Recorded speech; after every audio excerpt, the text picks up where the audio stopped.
Why do some people make you cling while others make you run? It's not you, it's attachment.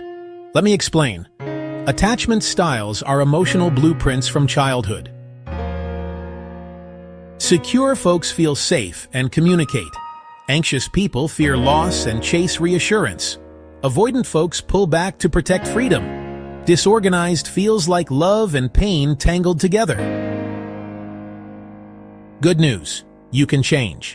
Start with awareness. Notice triggers, don't react. Practice calming your nervous system. Reparent yourself with kind self-talk. It's safe to be loved. Pick partners who are steady. Avoid chaotic partners. Relationships reveal wounds. They don't fix them. They can teach your brain safety. Want more? Subscribe to The Love Doctor. Heal, Grow, Love.